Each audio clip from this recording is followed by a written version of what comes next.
So, as I get older, I become less and less certain of what I know. And this doubt extends in particular to the topic of my professional life for many decades, which has been researching and teaching in the area of strategic management.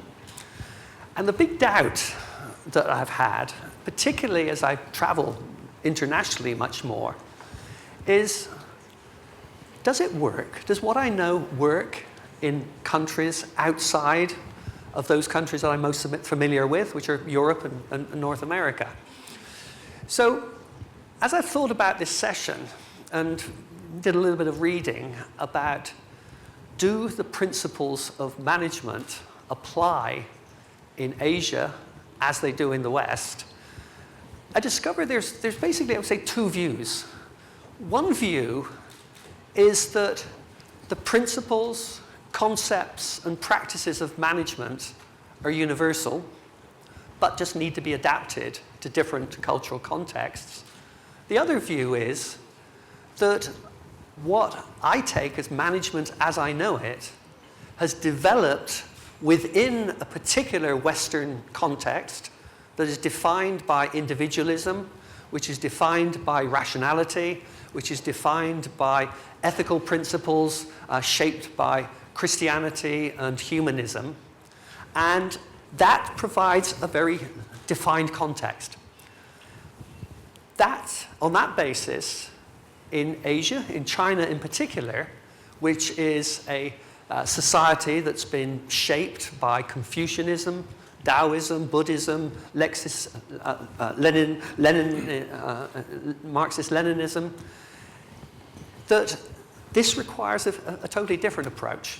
So now many of you, probably most of you, are working here in East Asia, but are expatriates. So here's my question to you.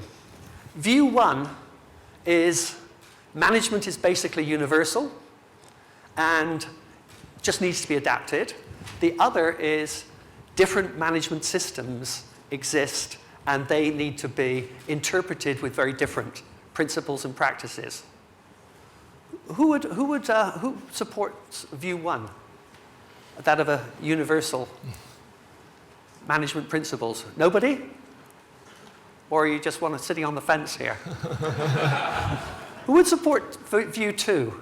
That essentially, okay, all right. So clearly the opinion is that we have different systems that require different management practices and principles. All right, we're going to explore this question. We're not going to find but just let me say, the implication of what you're saying then is that maybe management is something like medicine. If we take Western medicine and Chinese medicine, we have two very, very different systems of diagnosis and medical practice, and doctors trained in Western medical schools, they cannot apply, let alone understand Chinese medicine. So that would be the kind of analogy I would think. So we're not going to find, I think, an answer to this. But what we can do in this session is that we can explore some of these issues. And in exploring those issues, I'm delighted that we've got two people who are actually working at that interface. So I'd like to start with you, Marco, because your background is one which I think makes you, uniquely able to talk about these issues in practice. That not only have you had a career in global leadership in brands, not just at Gucci, but before that in other companies of the Kering group. It has involved extensive travel and working overseas, but also, I would say, what also I think is maybe unique to the fashion and luxury sector is that it that cross-cultural management is central to what you're doing, in that you're managing across a number of very distinct cultures. There's the creative artistic culture embodied in design. There's the craftsmanship culture, which is central to the production processes. And then there's the commercial process. So why don't we start with you, and then we'll pass it over to Professor Liu.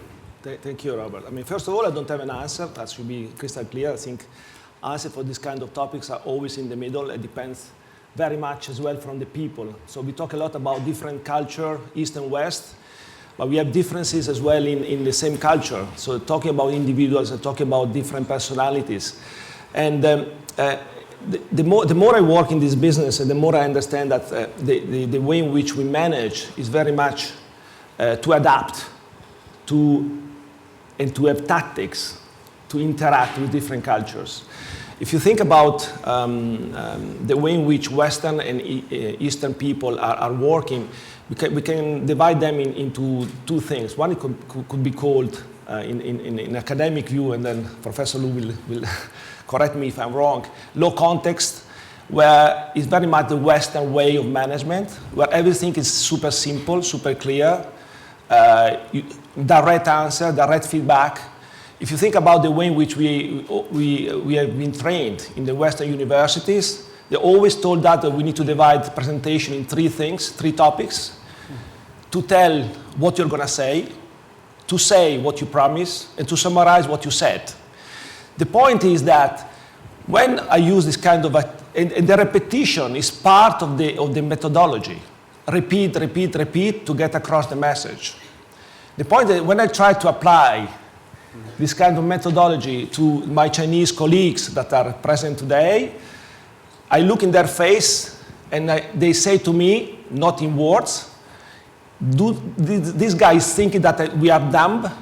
Because the point, I mean, the way in which Eastern people and Chinese people are thinking is much less direct, much more indirect, more subtle. And in fact, when we do meetings together with my Chinese team, I mean, Americans, Italians, they keep on talking and jumping on each other, having always have an opinion on everything. While Chinese, they look shy. They almost look stupid at a certain point because, I mean, they don't intervene, but it's not. There's a way of management in China where so-called the fathers knows better. So the position, the role is very important. It's very difficult that the CEO in China is questioned or challenged. People need to be asked to intervene.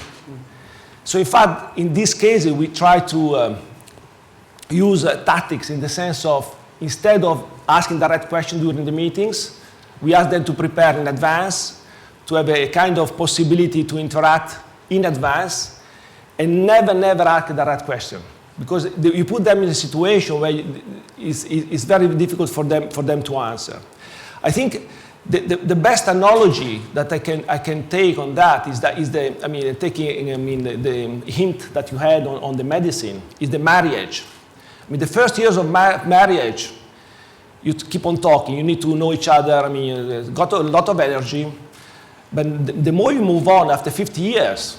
I mean, the couple has the possibility to understand from a look, from a hint, is more subtle, is more, let's put eye context than low context that at the beginning. You could tell me that after 50 years, I mean, no couples speak anymore, but that is not what I meant. And that to me is a very good analogy, because it's a completely different way of approaching things. On the other side, I mean, being Italian or being a CEO of a global company, I, of course, try to adapt myself to the culture, but also I expect that the culture of the other people, the other teams, adapt to my culture as well, because otherwise, how can we really transmit a global view of a company?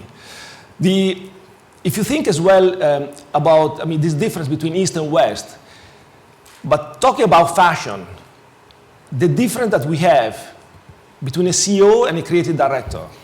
A CEO can be considered a kind of a low context, very rational, very simple, very straightforward. The creative director is something that is completely different, super emotional. Never, the idea is gonna keep on mounting day after day, changing idea all the time. And the point is, try to manage the two things together, and that's the reason why, I mean, the most successful companies in our industry are the one with the CEO that is not the creative director and vice versa, because the challenge and the kind of autonomy that two things needs to have is super important to create, to foster creativity. In terms of example that I can say that it's true that in today's world, I mean, talking about West and East can be a little bit reductive because many people, I mean, especially in this audience, have been worked and traveled everywhere in the world, so they've been contaminated by different culture as well. And also, I think that the best way to understand your country is to live abroad. I never understood Italians like when I was living abroad. And that is true because, I mean, when you live in the same culture, you're super protective about your nation, very nationalistic. As soon as you move, you understand all the weaknesses, the opportunities, and all the rest. In terms of, examples that I can bring in terms of experience, because I think all the academic part of the discussion will be left to Professor Lu, that will be able to create a framework that is more general than mine, for sure, is that, as I said, we normally ask teams to prepare in advance in order to avoid direct confrontation. Email.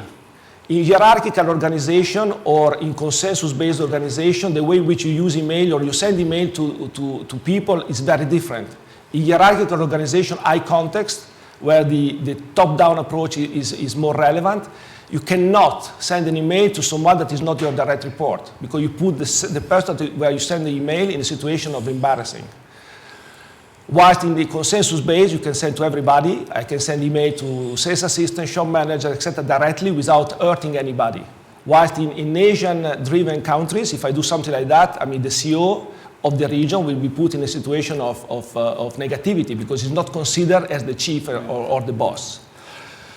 Something else that I noticed, especially in the past, when I was dealing and negotiating with Chinese management, especially older generation, despite the fact that they knew English perfectly, they tend to use translator. But to me, was a way to take time. They didn't want to answer immediately, so they used the possibility to have a translator in another language. Of course, any meeting was lasting like days. And so it was very boring for someone that wanted to decide quick. But that was the case. Today it's less so, but still, in many department stores in China, most of the people that are running it are still using translation situation. The other thing that I found quite interesting, dealing with especially Japanese or Eastern, even Chinese, when you negotiate something, you need to really understand if the person that you have in front of you is someone that can decide or not. Because if it's the wrong person, you just lose time. It happened to me in Japan to negotiate for weeks with someone that was not the boss, and then I needed to restart again after 2 weeks. Didn't know that. To give you a short example on Gucci, I was instructed not to talk about Gucci today, but I mean just to give you an example on the company. In Gucci, total Gucci, we have 11,000 people. And in China, 1,500. More than 90% are Chinese-based. The CEO is Chinese. And they help me a lot, especially in written communication, because the subtlety of using different words make a big difference. So whilst, of course, in communicating during meetings, you can use the tactics that I told you before. When you send an email, you need to be super careful about the word that you're using, otherwise the message that you can get across could be completely different. So, but the main point about these differences for me, talking about leadership, yes, but also it's a huge opportunity because this diversity, this difference between East and West, especially in a business and an industry like ours, foster creativity. And so we need to use it, and we don't need to smooth it. We need to keep it because, any difference at any level, think about creative direction or different culture, create a creativity. So anyway, the point for me today was to go through my experience and some hints in terms of what happened during my career.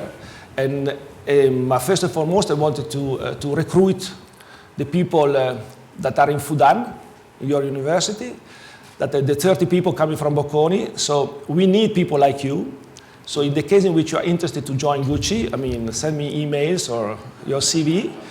And that's the reason why I joined this panel today, is to recruit you. Thank you very much.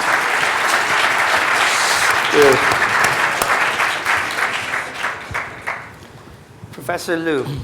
Professor Liu has been working in a very different context, that of a university system, but again has spanned East and West. In his research, he's spent a good deal of time at US universities. And then as dean, he has been involved in this tremendous network of alliances that the School of Management at Fudan University has. And these alliances, of course, include the joint degree program with Bocconi, but also include a program, the Global Executive MBA program, which is jointly with Washington University, which I think is ranked as one of the world's top 10, yeah. Yeah, in the top 10. And most recently with a joint program with London Business School. Yes. Is that correct? So let's get your view on this this topic. Yeah. How far at Fudan has it become necessary to develop either a Chinese management approach or to modify what you're doing to make it more truly cross-cultural? Good. Actually, I would like to echo your request. Basically, my school, a small school of management at Fudan, has over 5,000 students, over 30,000 alumni. So I will ask my colleagues to prepare a long list of the candidates who would like to have interest in joining your company, Gucci. All the Chinese, especially who are well educated in the universities, no matter at the undergraduate level or master level, do have interest in joining such a global company. And also Chinese people would like to have such an interest in any advanced things. They would like to pay money for advanced vehicle like Maserati or Audi or Daimler-Benz or luxury products like Gucci or the others. And also, they would like to learn advanced knowledge. So why I would like to say this? Because I would like to give you a real example. 15 years ago, when I still provide some consulting service to some companies, one of the state-owned companies approached us. They want to implement a big project of re-engineering. Then I talked to the, at that time they didn't say they are CEO, they are general manager. I told the general manager, why you want to have such a re-engineering project? He said, no, we wanted to bring the new technology of management. They want to adopt all the advanced concepts to improve the productivity, the quality of the operation. Anyway, then I visited the company and I walk around and I talk to people. Then I talked to the general manager.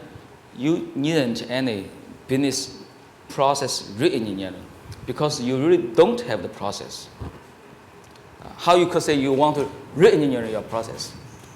That means even for the concept of such a new theory, new thoughts, new ideas, all the Chinese people would like to bring in to their business practice. So, in general, I would like to say probably there are not so big difference in terms of the management practice between the West and the East. Why? Because currently in China, the foreign investment company definitely follow the Western business practice, and more Chinese private companies also would like to adopt the modern corporate system, which means it's also Western style management system.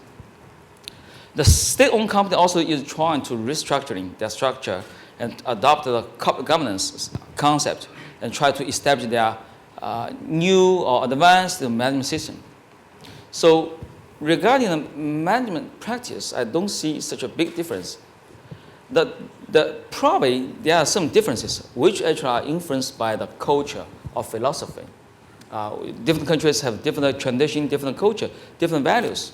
Yeah, which also we could see, in China, like Mark just mentioned about people in China don't want to have a direct communication. They respect the bosses.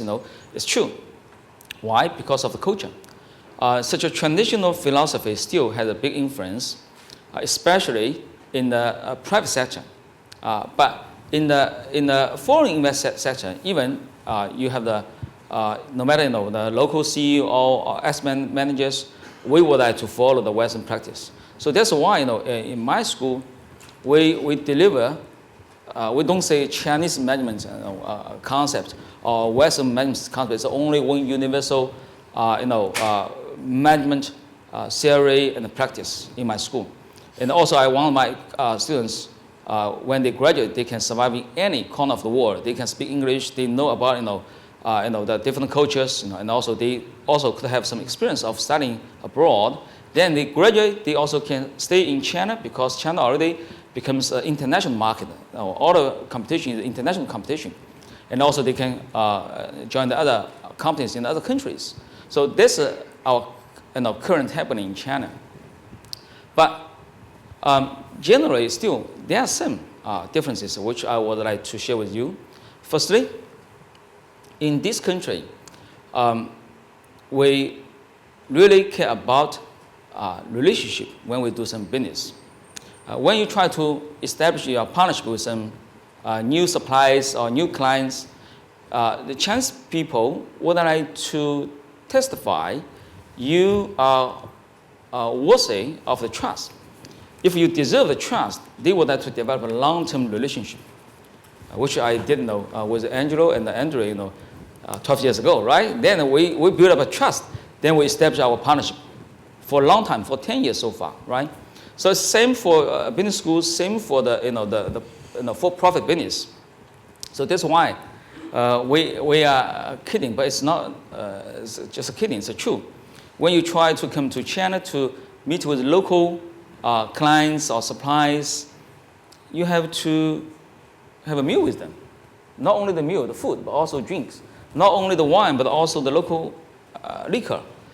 When you have a lot of the drinks of liquor, the chemistry between of you has been developing, and also the relationship could be developed. Then they believe you are honest, you are serious about such partnership. Then they will would like to have a serious negotiation for the business. So that's quite different from the Western style, because in the Western context, it's usually when you start a business relationship, it's really about such the current transaction, make this deal done. We close the first deal, and then you can further do the second round negotiation. Then you can go further. But in China, when they try to even do the very first transaction with you, they would like to know you, know about you, understand you, and also to try to justify you came to friend. So that's quite different. Such an influence is a long history and heritage from the very long time ago. That's the first difference I could see. Second one is about such an incentive system. Robert actually mentioned in China, we actually have such a value of collectivism, not individualism. But it's not really about we have then a wonderful teamwork. Chinese people also are learning how to make teamwork run well. But when we talk about collectivism, that means that we cannot give the credits to individual contribution. We have to recognize the contribution of the whole team. Then how you can give the individual people some good incentive? That's the question. In China, we have such a belief traditionally. We don't worry about the shortage of wealth in the society. If we are poor, we feel comfortable with each other. But if you are rich, then we care about how you allocate such a wealth. You have to allocate such the income to the individual people very fairly. But in the past, we didn't have such a good methodology to measure how you can allocate such a income or bonus among the people in one team. So people really watch the others. If you are a little bit higher than me, then you have to give me a good reason. So this is really challenging for the management to develop this incentive system. So that's why in the traditionally business model, like state-owned companies, the private companies, the difference of the income, personal incomes across different levels of people are not so large. And also just recently, central government issued a new policy to regulate the compensation of the CEO, top management, and the one rule is the top management's income could not be 3 times as the average income of the whole big company. You could see, it's essentially state-owned company has over 100,000 people, but the top guy could not have 3 times high income as average. So that's the philosophy influenced by such a tradition. What's the average in the US is more like 100 times, isn't it? Yeah, so in the private sector, yeah. Yes, now we are learning. You could see in private sector, it's interestingly, if they list companies, you could see they would like to adopt a Western style system, the good corporate governance, they have independent directors, the CEO, the chairman can really earn 10 million RMB 1 year. That's huge, right? It's even 100 times as an average. But if, it's a family business, it's a family-owned business, the CEO, chairman still don't want to earn cash income, very, big cash income. Why? They don't want to, trigger any, jealousy or any uncomfortable feeling of their colleagues. They charge just probably 100,000 RMB 1 year from such a, the company as a compensation. But they really own such a whole company. They can take the dividend, or they can really reimburse their a lot of personal consumption into company. So that's another issue. So such a philosophy or kind of the tradition really influence the incentive system of the business. The third one is, I would like to say, in China, we traditionally are not a very law-based country. So we really have developed a very good legal system so far. I still would like to say that, But the law usually is very general. It's not so detailed. So we then, for the business, we always could see, we have some gray area. Not so right, not so wrong. How we can judge. The Chinese business people also are very smart, right? Like Italian business people, like marketing, right? So we always try to make use of such a not so detailed or sophisticated written item of the law. We try to have our own discretion to explain what that means. So that's why in China, in the business, we always have such gray areas. It's not illegal or it's not legal. It depends on your own interpretation or depends on the interpretation of the court. If you really have such a serious disputes with your clients or with your suppliers, probably it will cause some problem. But if it's a mutual beneficial, it's a win-win situation, people would like to take advantage of such a gray area. So then it also has an influence in the internal system of a company. That means we in the company I just mentioned, we usually don't have such a transition to well-established whole system. The very clearly defined the procedure, very clearly define the regulation or rules. So it also gives the Chinese business people some flexibility of doing the business. Flexibility has 2 edges. One is good, right? You have to react to the market competition, react to customers' any demand or expectation. But on the other side, really will destroy the good, the business practice or such a kind of the clearly defined rules.